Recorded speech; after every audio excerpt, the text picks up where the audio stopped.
পিসা চরমনার ওখানে নাকি কিছু টাকা পয়সা পাওয়া গেছে, হ্যাঁ তার মিথ্যা কথা বলা হয়েছে। তারা হেলিকপ্টারে গিয়ে বিশেষ অভিযান পরিচালনা করছে, ঘেরাও করে মাটির নিচে একটা রুম থেকে এগুলো উদ্ধার করা হয়েছে। একেবারে বাজে কথা। নির্বাচনকে কেন্দ্র করে নানা ধরনের অপপ্রচার চলছে, এটা আমরা সবাই কম বেশি জানি। তো সাম্প্রতিক যে ঘটনা হয়েছে, ইসলামী আন্দোলন বাংলাদেশের মোহতারাম আমির পিসার চরমনাকে কেন্দ্র করে একটা বাজে ধরনের প্রোপাগান্ডা ছড়ানো হয়েছে যে পিসার চরমনার ওখানে নাকি কিছু টাকা পয়সা পাওয়া গেছে, হ্যাঁ তার মিথ্যা কথা বলা হয়েছে। তো এই বিষয়টাকে নিয়ে আমরা আজকে ডিবি অফিসে আসছিলাম।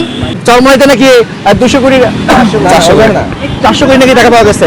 বলা হয়েছে তারা হেলিকপ্টারে গিয়ে বিশেষ অভিযান পরিচালনা করছে, ঘেরাও করে মাটির নিচে একটা রুম থেকে এগুলো উদ্ধার করা হয়েছে। একেবারে বাজে কথা। আপনারা লিখে দেখে বুঝবেন, আমরা সেটা আপনাদেরকে পাঠিয়ে দিচ্ছি ইনশাআল্লাহ। না আগের ভিডিওর কাটতে হুজুরের ছবিটাই আইডিয়া। আচ্ছা ও কাটসার করা ভিডিও পুরোটাই আই না। জি।